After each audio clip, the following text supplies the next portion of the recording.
everyone, thanks for joining us. We're here today to talk all digital skills. So I'm Victoria Pargetter. I'm the newly appointed Director of Digital Skills and Commercial Impact at TechWM, and I'm really delighted to be taking on this new role.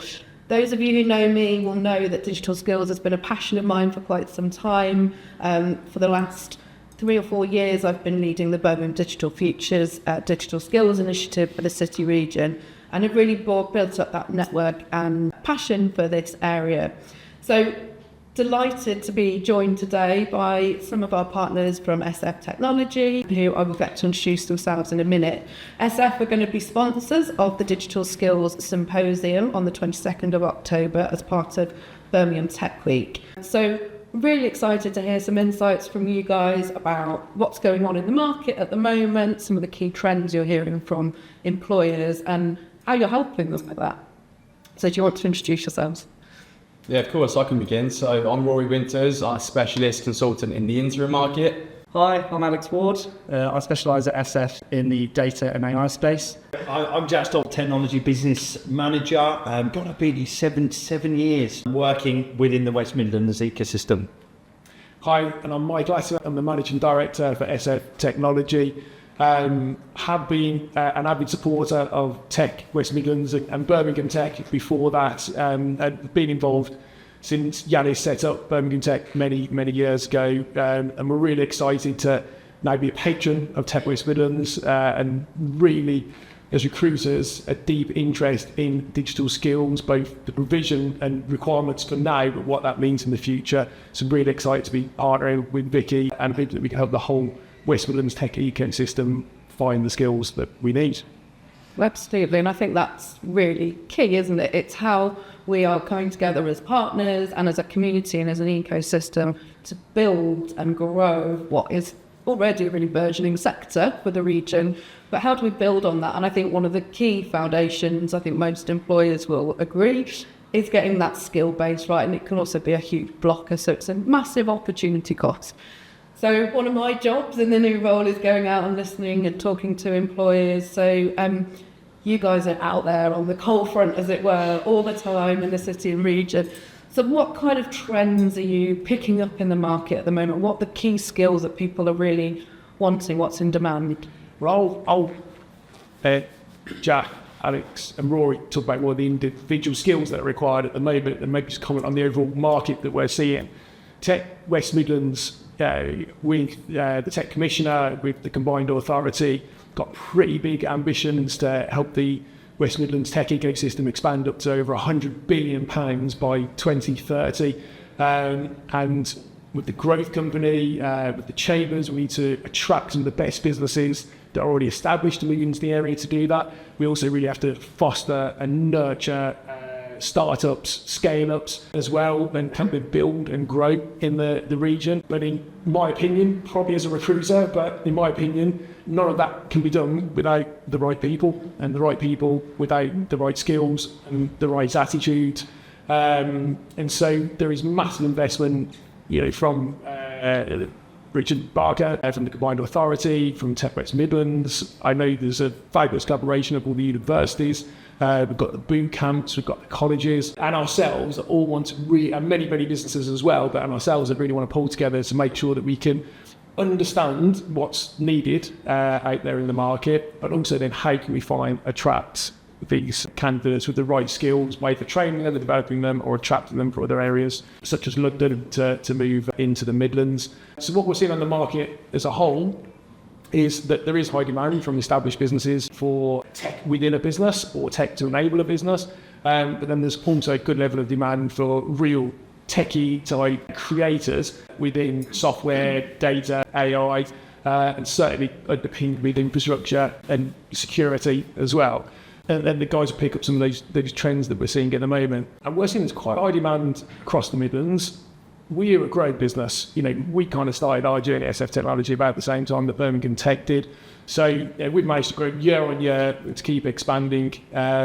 We've seen demand to match that as well. The trouble we're finding is that whilst there's some new and emerging skill sets such as AI that's developing, recruiting AI engineers and whatnot can be quite difficult, we're finding that a lot of candidates are quite reluctant to move at the moment and quite wary. There's a bit of a lack of confidence in the market.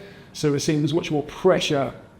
Probably demand is still there from the clients, but much more pressure on candidates as to what they are going to choose to look at. And we're really finding that businesses have to have a really strong product tech stack that Jack will talk about as well to attract people.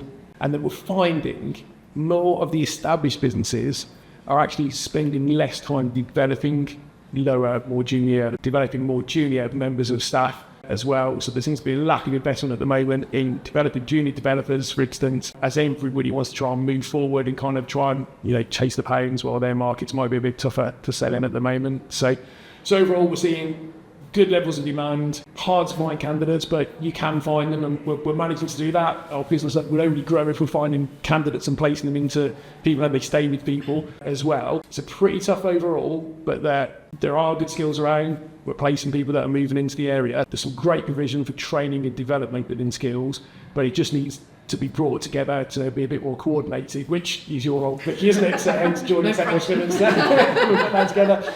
So 100 billion by 2030, all down to Vicky and how she kills. There you go. There's the job description. Off you go.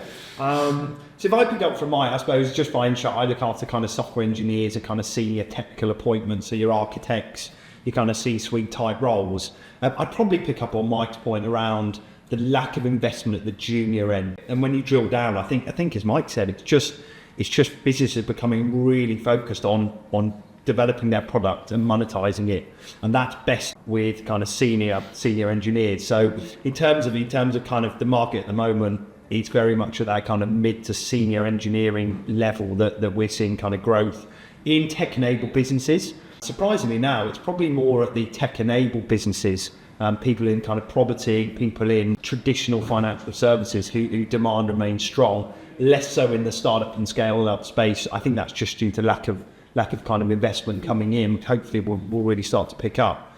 So that's where the demand is. Tech stack wise, there's this continual love of kind of move to a functional stack. So languages like Golang, Python, full stack JavaScript are still super popular, continue to be so because they're flexible, they're very kind of product led languages that allow engineers to kind of quickly develop new products, new features, new functionality. So they're kind of tech stack, but they're super hard to find. And so there's still this real kind of difficulty in attracting talent from London, from Manchester. But I think our value proposition as a region remains strong. I really do. I think we've got the geography, we've got the variety of different businesses. So you don't just have to work in a digital agency, you don't just have to work in a big corporate. There's that SME market that's kind of demand is strong. And I agree, we've got so much to offer in the region and a really growing tech sector. Thanks to all the work that Yanis and the team have done and others in the region, but we've got a lot to offer and got to attract good talent this way, as well as keeping the good talent we've got here. Now, Mike, you mentioned AI. Now, obviously, we can't really talk about digital skills without talking about it.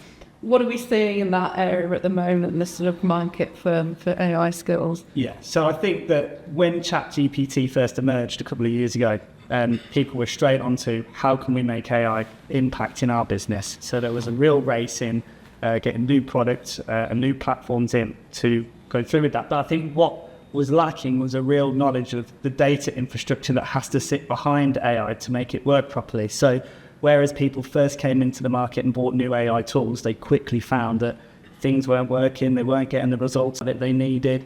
And so that's why last year a big conversation became around data governance. Is the data quality right from the start? Is everything in place ready for data scientists and data analysts to actually get what they need out of it and then start using AI to get predictive modeling results for future reference? So I think what we've found now is that the skills gap in the market here is there's a lot of appetite for data science. There's lots of data scientists out there. Are they actually doing data science when they get into their role? Or are they very much doing just sort of general data analysis work? So before we get too far in doing stuff that's too far beyond business's reach, we need people that have got a real knowledge around GDPR, compliance, and general data governance information that can set this off moving forward. So following on from Alex, really, in the data piece and the digital transformation across the whole of the Midlands, we are seeing an uptake in demand of the interims, really, because the projects that needed to be done, a lot of different areas within the business being bottlenecked. So if their data piece isn't, or their data strategy, should I say, isn't quite there yet, then it's stopping other areas. For example, the finance team, they're getting bottlenecked, so they can't produce the jobs and the projects they need to do. So the skills we're seeing across the whole of the UK, there's the remote back to the office, several coming back in. We're seeing a bit of a shift, aren't we, back into 2-3 days back into the office rather than fully remote, especially.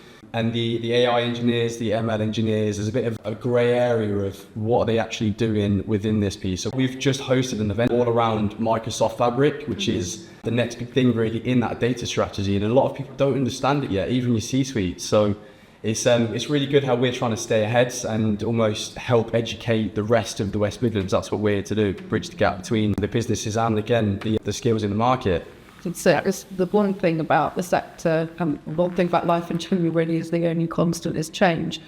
But the speed at which technology is changing at the moment, you know, your C-suite actually, ironically, are often the last to know and understand what's needed and to be able to predict and strategize for their business.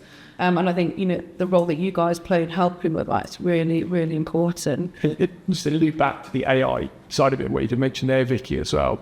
You know, nobody knows what they should know about AIs at the moment. I've yet to meet anybody that can profess to be an expert or to realise the full potential. And one of the dinners we're hosting on the Thursday night Tech Week is AI for C-suite dummies, which is where we've got a couple of people that have been working in the AI world for kind of a decade or so, kind of coming to share some thoughts and give everybody that opportunity to have a conversation in a levelled environment to kind of find out a little bit more. And what we've partnered with a couple of AI specialists that can help businesses understand a little bit more about what they should know, how to define an AI strategy, how to adopt AI, how to become AI literate. And you know, we've introduced these people to these businesses. They're no commercial gain from this at all, but to help people start to understand what they need. Now, you know, obviously we hope that means they need to recruit an AI team and sort of pin it with a data team to make sure we've got the right information.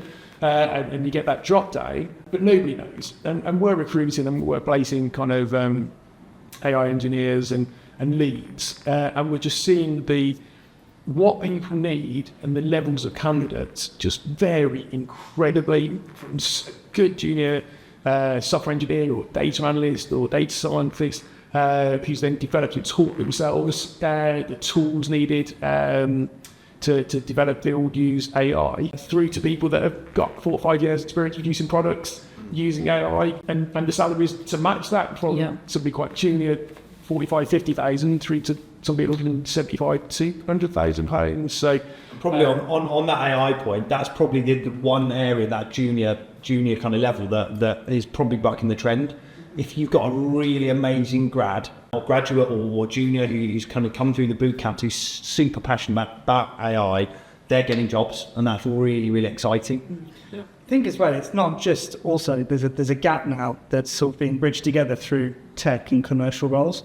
AI and low-code platforms are now giving the opportunity for people who aren't necessarily an out-and-out software engineer to come and do really positive work in AI using their commercial experience as well. So if you've got a good statistical background or mathematics background, you're often able to pick up basic level of certain languages like Python to get what you need out of the data that you've got. So prompt engineering, things like that's becoming really important. We're all practicing at the moment, talking to things like Gemini and ChatGPT to understand how we can get the best results out of it as well. So I think, as well as saying that there's the junior market that we need to get the best out of from graduates and so on, I think there's a real opportunity to bring people in from other departments and other expertise to get the best out of it and transfer jobs that people are losing in the future. Specialist and industry knowledge, isn't it? Nuanced with the digital skills, which is so valuable. And that's where I think programs like boot camps and things come in really well. I was just going to say, it doesn't have to be graduates, does it? As long as you've boot camps, reskilling, retraining, upskilling, developing,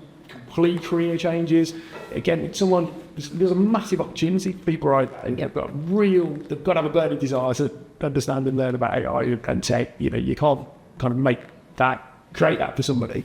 But somebody can spend a lot of their own time now developing and learning and actually move into the market as a junior. And within 5 years, probably be one of the most experienced people globally at something that's so brand new. So we're investing heavily. We're sponsoring Prom AI and their events to try and make sure that we're kind of, helping to support the network. Prom AI is the largest AI meetup outside of London. We're running these events. We're introducing AI specialists on strategy and literacy into businesses. So whilst we commercially will gain from this as recruiters that we have to recruit these people, we really genuinely want to help people understand what is possible, because there's this fear that it's taking jobs away, but we see it that it's going to create jobs. We use it to enhance everybody's jobs that works here, which if that works well, I'll be able to employ more people, not less people. So it's quite exciting at the moment around that world, and each AI role that we get on at the moment, feels quite special, I think. It's really important that we fundamentally address the soft skills that are most sought. So communication at the minute between techies and the non-techies within organisations isn't quite up to scratch, and we're seeing a real demand for those in the market as well. I mean, it's been really great having you all here. Thanks for your interesting entrance earlier. You were invited, you didn't need to put on quite the performance, but I enjoyed that, thank you. And I'm really looking forward to generally working with you guys in this new role. I can see the expertise that you bring to the digital skills agenda in the region and helping employers to plug those gaps and really help drive the economy. So thank you. For anyone who is interested in learning a little bit more about what we've spoken about today, we will be delving into this in a lot more detail on the 22nd of October at the Digital Skills Symposium at the Exchange. And the team, I think, will all be there as well as myself. So please do come along, ask us some questions and find out a little bit more. And thanks for listening.